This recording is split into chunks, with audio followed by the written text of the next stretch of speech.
하나님 말씀 함께 보겠습니다. 마태복음 12장 46절에서 50절 말씀입니다. 마태복음 12장 46절에서 50절 말씀입니다. 이 말씀은 하나님께서 우리에게 주신 말씀입니다.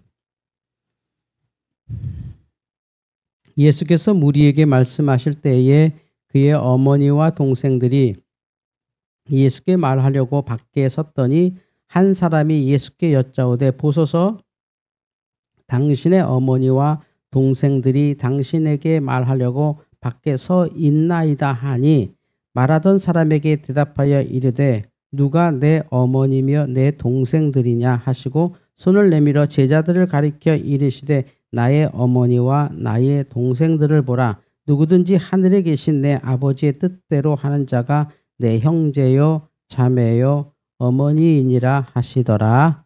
아멘. 주여 감사합니다. 오늘 말씀을 읽으면서 내가 한국인이구나 라는 것을 다시 한번 깨닫게 됩니다. 오늘 말씀을 보면서 조금 이상한데 왜 어머니와 동생들이 예수님을 찾아왔는데 예수님이 그러시니 어서 모셔드려라 이러지 않고 야 누가 우리 어머니고 누가 내 동생들이냐.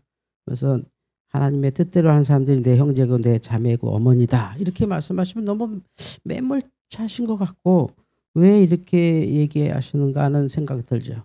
근데 먼저 우리가 예수님의 십자가를 보면 지금 저기 예수님의 십자가의 상상도일 텐데 저기에 세 명이 나오죠. 예수님은 누군지 아시겠죠? 그 여자는 누구냐면 예수님의 어머니 마리아. 저기 어머니 마리아를 안고 있는 아들이 죽는 모습에 기절할 것 같은 어머니를 이제 옆에서 지탱해주고 있는 거죠. 그 남자가 요한입니다. 예수님이 요한. 그래서 예수님께서 뭐라고 하시냐면 어머니한테 어머니 보세요. 이제 걔가 당신의 아들입니다. 이렇게 말하는 거고 요한에게는 이렇게 말씀하셨죠. 요한아, 그분이 네 어머니다. 나는 이제 죽으니 너가 좀 우리 어머니 좀 잘 모셔라. 이렇게 말씀하셨거든요. 예수님께서 십자가에서 죽기 전에 7가지의 말씀하셨는데 그 중에 한마디죠. 7개의 마지막 말 중에 하나가 어머니 사랑이었어요. 우리가 참 가족 제도가 좋은 나라고 효에 대해서 굉장히 좋은 전통을 가지고 있는 나라지만 구약 성경과 신약 성경의 가족은 정말 대단한 하나님의 은혜로 왜냐하면 창세기를 보면 창조의 모든 목적이 가족으로 이어지고 있거든요. 마지막으로 남자와 여자가 결혼하는 장면으로 창세기가 끝난다고 해도 과언이 아니에요. 그러니까 결국 이 세상이 그걸 향해서 만들었다 하는 세계관을 창세기가 얘기하는데 아니 그런데 저렇게 예수님이 어머니를 사랑하시고 효자하셨는데 오늘 말씀 보면 누가 당신 어머니도 계시고 동생들 있는데 그 안으로 좀 들어가게 할까요? 사람들이 많은 곳에서 이게 모임을 하셨으니까 주님이 누가 우리 어머니고 내 동생이야? 하나님의 뜻대로 하는 사람이 내 동생이고 내 형제지라고 하는 이 말을 하셨을까요? 이거는 우리는 좀 해석이 필요하지만 이스라엘 사람들은 아주 당연한 느낌이 있어요. 그러니까 이스라엘 사람들, 우리가 흔히 얘기할 때는 이스라엘 사람이라고 하지 않고 뭐라고 하냐면 유태인 그러죠. 유대인들. 유대인이 되는 것은 혈통에 이어지지 않아요. 유대인들은 낳았다고 유대인이 아니에요. 유대인들은 말 그대로 토라를 다 읽고 그것을 암송하고 여호와 하나님을 자기 하나님을 믿는 사람을 유태인이라 그래요. 그러니까 유태인들의 가족은 좀 달라요. 우리랑 느낌이. 여기 유태인 가족 사진을 한번 보여드릴게요. 현재 실제 유태인 가족입니다. 어떻게 생겼나요? 언뜻 보면 거의 서양인이죠. 유태인들이 왜 이렇게 서양일까요? 예수님의 원래 모습이 어떨까? 사람들이 궁금해 여겼어요. 예수님의 원래 모습이 어떨까? 예수님은 어떻게 생기셨을까 할 때 우리가 상상화 그러잖아요. 수염 나고 이렇게 광대뼈 멋있게 이렇게 빛나는 그 예수님을 상상하는데 영국에서 아주 그 고대 이스라엘 사람들, 예수님 시절에 이스라엘 사람들의 그 무덤에서 나온 DNA를 가지고 이렇게 당시의 예수님일 거야. 물론 이제 당시에 30세쯤 되는 남자의 모습을 구현했어요. 예수님이 그렇게 생겼다는 게 아니라 당시에 30세 정도 되는 남자는 이렇게 생겼다고 나와요. 그때 저거 사진 보고 사람들이 많이 놀랐거든요. 아니 예수님이 저렇게 생겼다고? 아니요, 저럴 수 없어. 저렇게 생기지 않으셨어요. 그 유전자로 만들면 당시에 보통 남자들은 저렇게 생겼다는 얘기예요. 물론 예수님이 저렇게 비슷하게 생겼을 수도 있고 아닐 수도 있지만, 그러니까 그 당시에 이스라엘 남자들이에요. 예수님 시절의 이스라엘 남자. 근데 이게 영국에서 그린 그림이기 때문에 약간 서양적인 모습이 가미돼 있어요. 아시죠? 우리 그 네안데르탈이나 이런 걸 막 보세요. 굉장히 서양적인 모습이 가미돼 있죠. 근데 실제 굉장히 아시아에 더 가까운 그 인종이거든요. 이거보다 훨씬 더 아시아에 가까운 분이세요. 그런데 자, 당시에 이스라엘 사람들, 그러니까 유태인들은 이렇게 생겼어요. 당시에 유태인이에요. 근데 어때? 현대 유태인 보세요. 완전히 백인이네 뭐. 왜 이럴까요? 이게 유태인 되는 기준이 달라서 그래요. 이스라엘 사람들은 순수혈통을 강조하지만 그들은 순수혈통이 될 수가 없었어요. 역사적으로 애굽에서 400년 살면서 굉장히 많이 이렇게 혈통이 섞여 있었고, 그리고 이스라엘이 멸망을 크게 여러 번 하는데 그 멸망 과정을 통해서 또 많은 외국과 섞여 살고, 또 디아스포라라 그래서 이스라엘이 멸망하고 1945년에 다시 그 나라가 세워지기 전에 전 세계 퍼져 살았어요. 전 세계 퍼져 살았기 때문에 그들은 아까 우리가 알았던 이런 형태로 남을 수 없어요. 그래도 이 사람들은 유태인이라 그래요. 왜일까요? 혈통이 아니에요. 믿음이에요. 믿음이에요. 저들은 철저하게 하나님 중심으로 믿는 사람들이 유태인 가족을, 물론 이게 혈맹이에요, 혈맹. 그렇다고 뭐 이렇게 우리끼리 이렇게 만들어 놓고 가족이라고 하진 않지. 뭐, 야, 너 하나님 믿냐? 그럼 우리 가족 하자. 이러진 않는데, 다 결혼 제도를 통해서 하는데, 어머니가 유태인이고 또 자식이 낳고 하는 이런 과정을 통해 유태인이 외모로 봐도 완전히 서양, 당시는 거의 그 이스라엘 주변이 다 서양이었으니까 유럽이나 러시아로 다 퍼졌기 때문에, 또 일부 유태인들은 완전히 그 아프리카로 가서 완전히 흑인화돼요. 그래서 지금 그 아프리카 유대교를 보면 정말 놀랍거든요. 아프리카에 굉장히 유대교가 센데, 아프리카 유대교 보면 깜짝 놀라요. 완전히 흑인이요. 당연하죠. 흑인이죠. 흑인 사상 갔으니 저 동양인이 가서 흑인에서 애를 낳으면 흑인 될 거 아니에요. 흑인 남성을 만나고 흑인 여성을 만나니 그 세대를 뭐 수백 년 가면서 완전 흑인이 다 됐는데, 놀랍게도 흑인 유태인, 백인 유태인, 황인 유태인은 사실 많지는 않아요. 중국에 좀 있는데 황인 유태인, 그리고 뭐 아메리카 유태인 굉장히 많죠. 많은데 놀랍게도 그 모든 유태인들이 인종이 다 다른데 똑같은 신앙을 갖고 있을 뿐만 아니라 가족 규율이 똑같아요. 놀라운 거죠. 미국에 살면 미국 규율이 있을 거 아니에요? 아프리카는 아프리카의 규율이 있을 거 아니에요? 근데 유태인의 규율대로 아이들을 길러야 유태인이 되기 때문에 예배도 똑같고 가족도 똑같아요. 제가 예전에 여행하면서 유태인들 그 예배하는 거, 그 유대교 예배를 봤다는 말씀 드렸잖아요. 그때 정말 놀라운 거는, 저는 그게 그 이후로 제가 많은 생각을 해요. 많은 예배가 뭘까? 진짜 교회가 뭘까라고 고민을 많이 하는 게 뭐냐면, 저는 목사 되기 전에 전도사 때, 또 청년 때, 학생 때 정말 기타로 살았어요. 기타나 동전 한 입분. 막 대학로에서 막 노래하고, 교회에서 막 노래하고, 기타 치고, 막 금요 철야 기도 때 막 기타 치고, 막 기도시키고 방언하고, 막 떼굴떼굴 부르고, 막 또 신학교 다닐 때도 학교 앞에서 막 학생들 앞에서 막 셰프로 하기 전에 제가 막 기타 치고, 막 좀 잘 나갔습니다. 기타 치고, 또 목사 돼서도 거의 막 기타로 막 금요 철야 기도 혼자 인도하고 했는데, 그리고 이제 막 예배 막 설교하고, 설교에 아주 중요하니까 설교 열심히 준비하고 나름대로 했는데, 그 유대인들의 예배를 보고 어떤 마음이 생겼냐면, 이 예배는 무슨 말이 없냐? 예배에 말이 없어요. 예배에 왜 말이 없을까요? 간단해요. 우리 예배가 말이 많은 건, 여기에서 예배를 완전히 그래도 이해하고 예배를 이끌어갈 사람은 저예요. 목사. 그죠? 왜냐면 제가 신학적 훈련 받았고 그래도 계속 이렇게 해왔으니까. 그러니까 여러분은 제가 읽은 책을 못 읽었잖아요. 엄밀히 얘기하면. 학교에서 따로 배우고 뭐 이렇게 역사도 있고 신학도 있잖아요. 뭐 이런 과정을 제가 전문적으로 배워서 제가 그래도 교회를 하는 거잖아요. 우리는 그런 문화잖아요. 근데 유태인들은 왜 그러면 그렇지 않을까요? 물론 또 유태인들도 목사가 있어요. 목사라고 하지 않지만. 근데 유태인들은 왜 이렇게 말없이 예배가 은혜롭게 진행되냐면, 목사가 하는 것과 성도가 하는 게 똑같아요. 사제가 하는 것과 일반 유태인이 하는 게 똑같아요. 왜요? 성경에 써 있잖아요. 성경에 써 있잖아요. 레위기. 이거는 12세 이상 지나면 다 외우는 책인데 그걸 다 애들도 알고 목사님도 알아. 목사님이 얘기할 필요 없어. 설명할 필요가 없어. 가르칠 필요도 없어요. 집에서 다 돼 있어. 유태교니까. 그것도 안 돼 있고 교회 나올 리가 없어. 얘는 성경 다 알아. 지금 예배 어떻게 하는 건지 알아. 이 예배가 무슨 뜻인지도 알아. 어떻게 해야 되는지도 알아. 그 다음에 뭐가 나오는지도 알아. 어떤 과정을 통해 되는지도 너무 잘 알고. 그래서 유태교의 예배에서 우리 성경에도 나오지만 그 꼬맹이는 아니죠. 사실 12세 정도 되니까 12세쯤 되면 예배 시간에 저도 그거 고민 많이 하고 있는데 예배 시간에 꼬맹이 아니죠. 12세면 참 애매하네. 우리나라 같은 경우는 심각하죠. 12살이면. 우리나라 12살 정말 무서운 12살이잖아요. 촉법소년이니까. 촉법소년. 무서운 애들인데 이스라엘 12살은 두루마리 저 성경 있죠. 이렇게 양피지기. 그거 읽어 이렇게. 쫙 읽어 이렇게. 그게 설교예요.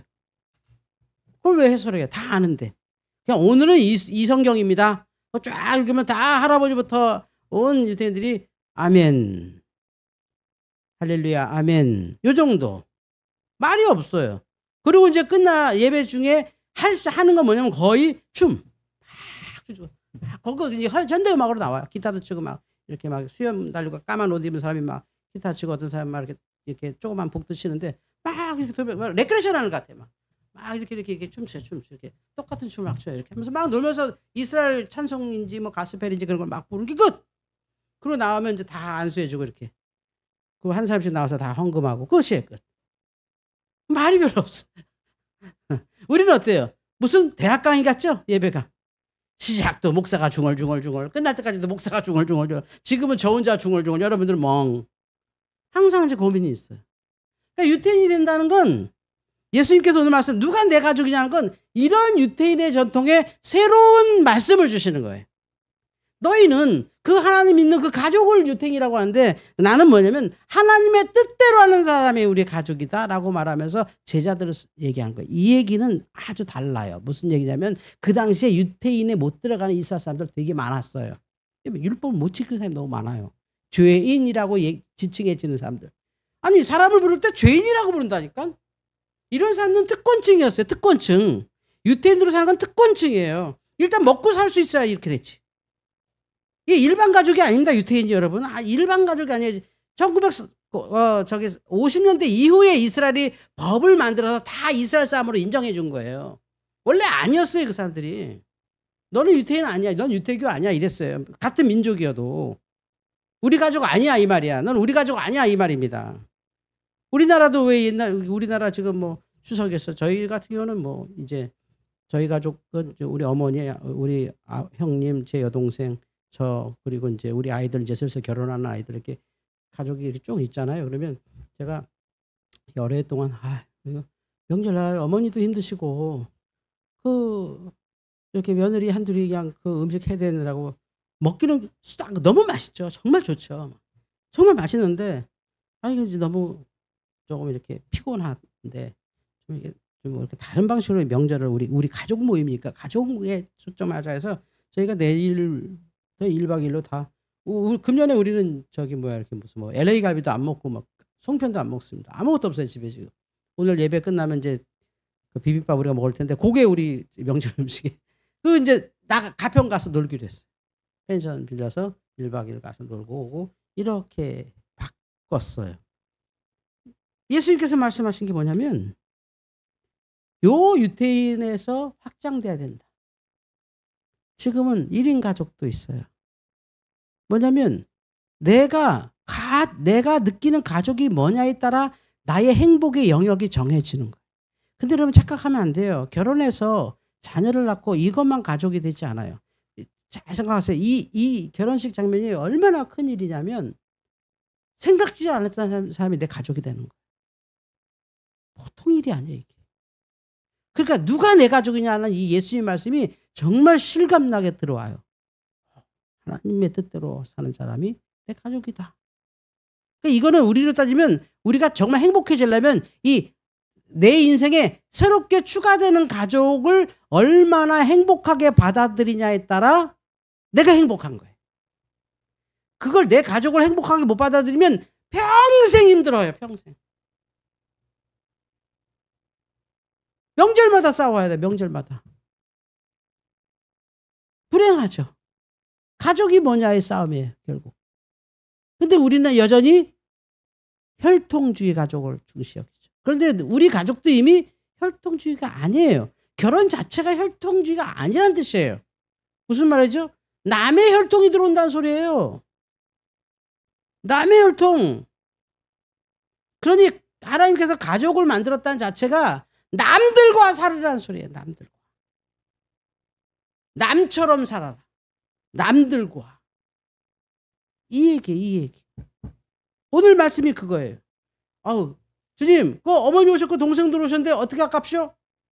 누가 내 어머니고 형제라고 자꾸 그런 소리 좀 하지 마. 내가 어머니 안 사랑하나? 내가 동생들 안 사랑하나? 너무 사랑하고 존경하고 그 위하여 목숨도 바칠 수 있는 관계 맞아. 근데 이제 우리가 그렇게 가족을 보지 말자. 너희들 이제 내가 죽은 다음에 너희가 교회를 이루고 이제 초대교회를 살아가면서 많은 순교가 일어날 때 누가 교회이겠냐? 누가 가족이겠느냐? 하나님 아버지의 뜻대로 행하는 자가 내 아버지요, 내 어머니요, 내 동생들이다라고 말씀하시면서 가족의 변화, 가족의 확대를 선언해 버리신 말씀이에요.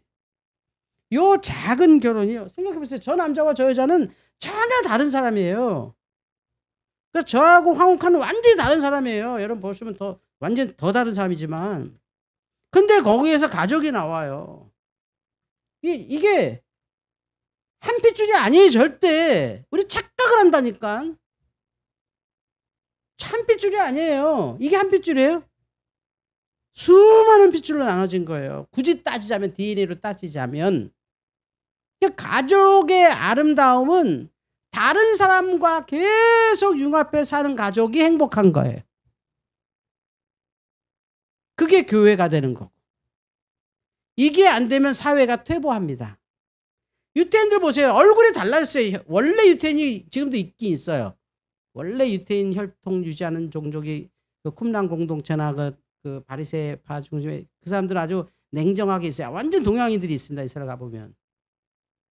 지중해성 동양인데, 근데 그 역사가 너무 짧으니까 거의 없죠. 왜냐면 그게 뭐 알렉산드리아 때도 한번 섞였어, 뭐 페르시아 때도 한번 섞였어, 뭐 애굽 때 섞였어. 그러니까 원래 유태인이 누군지 몰라요, 사실은. 그러니까 유태교를 믿는 사람들이 유태인이에요. 그러니까 뭐 혈통은 없어, 이들에게는. 그러니 이들이 아주 세계적으로 뛰어난 거죠. 다양성이 그 속에 있는데 그 다양성을 묻는 것 하나보다 신앙이다. 신앙. 절대 아버지 어머니 안 합니다. 내가 이러지 않습니다. 오히려 유태인의 기준에서 제일 중요한 건 어머니죠. 어머니. 왜 어머니냐면 어머니가 기르니까. 어머니가 말씀으로 기르니까. 그래서 어머니가 유태인이면 그 자식은 100% 유태인입니다. 법적으로 인정받아요. 그래요. 아주 과학적이기도 하고 아주 신학적이기도 하고. 생각해 보세요. 아빠와 엄마가 아마 염색체가 아빠는 XY, 엄마는 XY, 엄마가 XX인가요? 아빠가 XY. 밥 먹었니? 유석이? 너 어떻게 밥 먹었어? 너 혼자 살아 지금? 어떻게 할 거야 밥? 밥 먹고 가? 너 오늘부터 혼자야 그러면? 그래? 수험생이라고 그냥 버리고 집이 놀러 왔네. 가족이 그래. 유석이 이제 우리 가족인 거지. 생각하니까 쟤 밥 어떻게 해야 그 생각이 드네. 꽤 식구죠 우리가. 근데 그런 거예요. 그 가족의 확대가 그거예요. 그걸 받아들이지 않으면 불안정해져요. 굉장히 나처럼 만들려고 그러고. 우리가 피로 하나 되는데 아니에요. 피로 하나 되지 않았어요. 다른 피에 섞였어요. 어머니랑 나랑 완전히 다른 사람이고, 물론 그 큰 유전자를 받았으니까 많이 닮았지만 어머니에게 있는 수많은 거, 아버지에게 있는 수많은 게 섞여서 거의 내가 돼서 정말 달라요. 우리 집도 자식이 셋이지만 세 형제가 다 다르잖아요. 완전히 다르죠. 우리 주와는 외삼촌하고 똑같아요. 막내 외삼촌하고 아주 막내 외삼촌보다 더 좀 와일드하게 생기긴 했는데 어쨌든 똑같아요. 막내 외삼촌이 낫다 해도 믿을 정도예요. 그 정도 닮았어. 그건 엄밀히 얘기하면 우리가 가족은 이렇게 확대되는 거예요. 또한 이렇게도 확대되고. 그러니까 내 삶에서 여러분 직장이나 교회에서까지도 이게 정말 중요한 거예요. 예수님께서 말씀하신 이 말씀. 누가 내 어머니고 누가 내 아들이냐. 그런 소리 하지 마라. 이게 우리는 처음에는 좀 불편해. 아, 그래도 좀 아무리 예수님이라도 아무리 믿음이 중요하다고 해도 어머니는 어머니고 동생은 동생이지. 야, 어떻게 부모 없이 어떻게 종교가 있냐. 저도 그렇게 생각했대요. 근데 예수님이 하신 말씀은 그 말이 아니라는 거지. 유대인들이 생각하는 가족에 대해서 얘기하는 거예요. 그런 가족이 아니라 그 유태교로 똘똘 뭉친 그런 얘기가 아니라 하나님의 뜻대로 사는 생활에서 같이 사는 사람. 아세요? 제 그 멘토 목사님이 김 목사님 우리 딸 결혼 좀 하게 기도 좀 많이 해줘. 김 목사님 교회 좋은 청년 없어. 그래서 있는데 뭐 나이 차이가 너무 많은데요.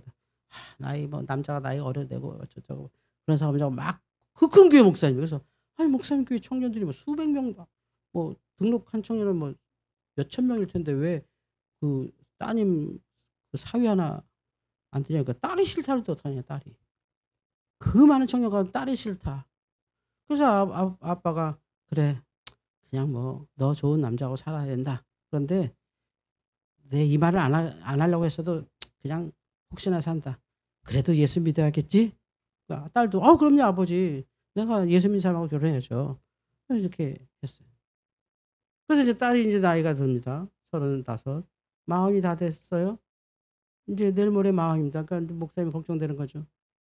이제 결혼해야 되지 않겠냐. 아버지. 제가 어떻게 결혼할 수 있어요? 너가 뭐가 모자라서 못하냐. 예, 저도 모자란 거 없는데 할 수가 없어요. 왜 없냐? 예수 믿는 남자가 없어요. 내 주변에는. 최소한 예수 믿는 남자 중에 정상적인 남자도 별로 없어요. 예수 믿는 남자도 별로 없어요, 이제는. 내가 막 아무거나 살고 싶으세요, 아버지는? 그건 아니지. 그렇잖아요. 그래서 고민하다가 목사님이 결단했습니다. 딸을 부르고 얘기하셨대요. 그래서 저만 하는 얘기 이거. 유튜브 타던데 큰일 났네. 딸을 손을 잡고 얘기했대요. 남자면 된다. 이건 다 용납 안 된다. 남자면 된다. 그러니까 딸이 쓱 보더래요. 아빠 마음이 바뀌었어? 아니. 남자면 돼. 아빠 예수 믿는 남자야 되잖아. 또 얘기합니다. 남자면 된다고. 결혼했습니다. 그리고 그 목사님이 하신 말씀이에요. 내 딸이 구원받으면 감사하겠습니다. 이게 진지한 얘기예요. 진지한 얘기. 빨리 받아들여야 돼요. 빨리 받아들여야 돼요. 그거를. 그래야 가족들이 더 행복해져. 그걸 받아들이지 않는 한 절대 넘을 수 없는 혈맹보다 더 무서운 종교가 우리를 지배하게 돼요. 주님이 원하는 건 그게 아니었어요. 유태교를 얘기하는 게 아니에요. 지금 우리는. 예수님께서 말씀하시잖아요. 누구든지 하늘에 계신 내 아버지의 뜻대로 하는 자가 내 형제요 자매요 어머니이니라. 그리고 제자들을 향하여 손을 가르치죠. 내 가족이다. 그 제자들 완성되지 않은 공동체거든요. 그걸 받아들이라는 거죠. 넓게. 주님도 순수 다윗의 집안이에요. 예수님이. 혈통으로 따지면 완벽한 다윗의 집안이고 완벽한 유태인이고 완벽한 그 학자고 완벽한 성서 전문가세요. 그럼에도 불구하고 갈릴리의 유태인이 아닌 제자들. 갈릴리 제자도 유태인들 아닙니다. 어부들이에요. 아세요? 유태인 아니에요. 물론 혈통으로는 유태인 맞아요. 근데 그 시대엔 유태교에 못 들어가는 사람들이에요. 11조 못하고 금식 못하는 사람들이에요. 딱 그런 사람들만 왔어요. 한 2명 정도의 제자는 유태인 같아요. 근데 나머지는 유태인이 아니에요. 분명히. 정확히 말하면 유태인은 아니에요. 이스라엘 사람인 거지. 그 당시에 살았던 이스라엘 사람들이지. 그들이 내 가족이라고 하는 거예요. 그들이. 우리를 따지면 교회 안 다니는 애가 내 가족이라고 믿는 거야. 지금 예수님은. 제가 하나님의 뜻대로 할 수 있는 길이 있다. 얘기하는 거죠. 성도 여러분. 교회는 이렇게 다양한 사람들이 모이죠. 그게 하나의 가족이고요. 교회의 확장이 가족이 되고요. 그게 천국의 모형이 된다는 건 우리가 으쌰으쌰 우리는 하나다 이게 아니라 너무 많은 다름이 있는데 너무 많은 다름이 다 허용이 될 수 있는 공동체. 그래서 누구든지 교회 오기 쉽다는 게 저기 나 같은 사람도 갈 수 있네. 저기는 그냥 아무나 가도 받아주네. 이게 원래 교회예요. 이게 원래. 근데 지금의 우리의 교회는 좀 변질된 것 같아요. 아주 그 교회에서 시행하는 프로그램이나 그 교회에서 하는 교육이 완료된 사람만 교인으로 받으려고 자꾸 해요. 우리 교회 딱 맞는 사람을 만들려고. 얼마나 어려운 일이에요, 그 일이. 될까요? 예수님이 제자들을 10년간 학교에서 가르친 다음에 제자 만든 거 아니거든요. 부르자마자 제자였거든요. 그리고 예수님이 돌아가실 때까지도 제자들은 완성되지 않았어요, 심지어. 굉장히 그 성령 받을 때까지 그들은 아무것도 없었어요. 그래도 그 당시에 제자들 주님은 다 그대로 이들이 내 가족이고 어머니고 내 형제고 동생이다라고 말씀해 주셨다는 거죠. 오늘 명절인데 여러분은 아셔야 돼요. 여러분 살면서 가족이 계속 늘어날 거예요. 그 늘어나는 가족을 어떻게 받아들이냐가 내 삶의 질을 결정하고 믿음을 결정해요. 내가 갖고 있는 주제 하나 딱 잡고 이래야 돼라고 하면 거기에 맞을 사람이 어디 있어요. 내가 난 자식도 안 맞는데 심지어 나도 거기 맞추기 힘들어요. 그래서 주님이 복음을 가르쳐주는 거예요. 심령이 가난한 자는 복이 있나니 천국이 저들의 것이요 라고 말하는 게 누구든지 하나님의 나라 안에 가려면 저들과 같이 되라고 하는 얘기가 그 당시에 갖고 있었던 기준과 너무 다른 기준을 얘기하는 거예요. 그걸 우리는 뭐라고 하냐면 good news, gospel, 에반겔리온, 복음이라 그러는 거예요. 전혀 다르게 말씀하세요. 하나님의 말 똑같은 말씀인데 우리는 우리 체제로 그 말씀을 이해했는데 하나님은 주님은 천국의 체제로 이해하시니까 야 쟤들이 차라리 가족이라니까 이렇게까지 말씀하시는 거예요. 당대 유태인들은 부들부들할 일이죠. 아니 우리가 어떻게 유태인 됐는데 우리가 다 그래도 토라 다 외우고 말이야 다 할례 받고 우리 이런 사람들인데 저런 갈릴리 제자들이 저들이 무슨 가족이야 이렇게 할 일을 하셨단 말이에요. 그 당시에 가족은 그런 거예요. 진짜 가족은 이게 창세기의 얘기예요. 창조의 완성이 가족이라니까요. 아담이 독초하는 거 보기 싫어서 재우신 다음에 그의 갈빗대를 쥐어서 하와를 만들었어요. 우리 둘이 한 몸이 되게 하셨죠. 그것만 하나님의 창조였어요. 전혀 다른 체계가. 전혀 남자와 여자로 창조하셨다. 이걸 자꾸 우리 보수적인 기독교에서는 이 세상의 성은 남자와 여자밖에 없다 이렇게 얘기해요. 맞죠? 그 말이 맞는데 그렇게 써먹어 주신 말은 아니에요. 제발 오해하지 마세요. 그렇게 써먹으라는 얘기가 아니라 당연한 건 당연한 거야. 그거 가지고 자꾸 해석하고 막 성은 남자와 여자밖에 없다 막 이렇게 하는 게 무슨 복음처럼 얘기하는데 그게 아니라 그렇게 다른 사람들이 만난다는 거 이렇게. 전혀 다른 사람만 우리 만나게 됐어요. 살면서 계속 다른 사람 만날 거예요. 저도 이번에 우리 하람이 장가 가면서 이제 진주도 결혼할 거고 주아도 결혼할 거고 얼마나 다른 사람이 많이 만날 것이고 또 얘네들이 애 낳으면 걔네들은 내 새끼가 난 새끼가 내 새끼인가 아니지. 그 태어난 애는 벌써 할머니가 둘 할아버지가 둘이야. 헷갈려 얘네들은. 가족이 완전히 달라. 완전히 개념이 달라. 완전히 다른 생각을 하고 있어 우리하고. 그냥 내가 부모니까 내 자식인지 생각하지. 물론 애착은 있지. 근데 전혀 다른 존재라는 걸 몰라요. 전혀 다른 존재인 걸 받아들이는데 그가 하나님의 뜻대로 살 수 있는 사람이라고 하는 걸 딱 붙잡고 같이 갈 때 가족이 되는 거죠. 이게 확산될 때 복음이 물결처럼 흘러요. 이건 이거야 저건 저거야 막 스트릭하게 막 그냥 꽉 붙잡아만 놓으면 이거는 그냥 계속해서 그냥 유태인 찍어내는 거죠. 그럼 다 불행해지는 거예요. 주님은 유태인 가족을 지금 부인하는 거예요. 유태인 전통 가족을. 종교로 똘똘 뭉친 가족을 좀 부인하고 계신 거예요. 하나님의 뜻대로 행하는 게 진짜지. 그런 너희들이 가르친 교육 외우고 했고 무슨 의식을 거쳤고 그건 중요하지 않다. 그가 진짜 하나님의 뜻대로 사는지. 이 제자들은 하나님 뜻대로 살겠다고 금을 버리고 오지 않았냐. 차라리 저들이 지금 내 가족이다. 하나님의 가족이다라고 말하는 아주 혁명적인 얘기를 하시는 거예요. 우리가 만약에 그걸 조금만 받아들인다면 우리는 앞으로 계속해서 가족이 늘어날 거예요. 계속 늘어날 겁니다. 이해 못할 걸 계속 늘어날 겁니다. 아주 이질적인 사람들이 계속 나에게 올 것이고 경험하지 않은 사람들이 계속 나한테 올 거예요. 그런데 그 사람들이 갈릴리 제자들보다 이질적일까요? 세상에 갈릴리 제자들처럼 이질적인 남자가 없는데요. 그런데 그들을 가족으로 만든 예수님처럼 우리도 그런 사람들이 계속 내 속에 수용되도록 한다면 나는 행복의 영역이 되게 넓어질 거예요. 행복해질 수 있어요. 제가 최근에 그 동네 남자들하고 탁구 치는데 너무 재밌어요. 동네 남자들하고 탁구 치는. 탁구도 재밌지만 끝나고 나서 같이 국밥 한 그릇 먹으면서 그들 대화 있게 보면 정말 쟤는 집에서 막 맨날 얘기해. 난 너무 웃긴다 그 아저씨들. 뭐냐면 무슨 남자들이 대화의 주제가 없어. 애기들이야. 완전 애기들이야. 너무 순진해. 아 형님 그랬어요. 거기 답해주지 딴소리 해 또. 어느 주제요. 그러니까 정말 말이 뇌를 통하지 않고 말이 거의 이렇게 사랑니를 통해 나오나 봐. 그냥 정말 그냥 툭 진짜 친구지.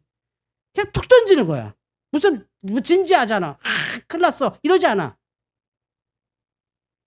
그게 이질적인 사람들이 다 모이는 아름다움인 것 같아요. 좀 거기서 배워요. 거기서. 또 제가 목요일날 합창하는데 이번에 어떤 자매가 결혼해. 나이가 많은데 결혼해서 어쩐지 이뻐지네. 뭐 이렇게 해서 13년간 교제했는데 뭐 이렇게 결혼해. 와 13년간 교제했어요. 13년간 교제인데 우리가 한 7번 만났나? 막 그러는 거야. 무슨 소리 하는 거야 이게. 근데 결혼이 되더라니까요. 거기 청첩장에 써 있어요. 13년간 우리가 몇 번 만나지 않았는데 이제 결혼하기로 했습니다. 이런 사랑도 있구나. 그 이질적인 걸 다 받아들일 때 주님이 십자가 지신 거죠. 우리가 이 엄청난 걸 믿는 사람들 아니에요? 못 받아들일 게 어디 있어요? 우리가 다 받아들이면 그게 복음이죠. 여러분들의 가족이 확장될 거예요. 나이가 들수록 더 많은 가족 같은 형태가 생길 거예요. 그럴 때마다 주님의 말씀을 기억하세요. 누가 내 어머니지? 누가 형제지? 이 말씀이 응답되기를 축원합니다. 기도하겠습니다. 주님 감사합니다. 오늘 주님이 가르쳐주신 가족을 통하여 복음이 무엇인지 다시 깨닫게 되고 왜 우리가 예수 믿는지를 배웠습니다. 우리의 가족이 점점 늘어날 것입니다. 그럴 때마다 더 행복해지는 가족 되게 하여 주시옵소서. 예수님의 이름으로 기도합나이다. 아멘.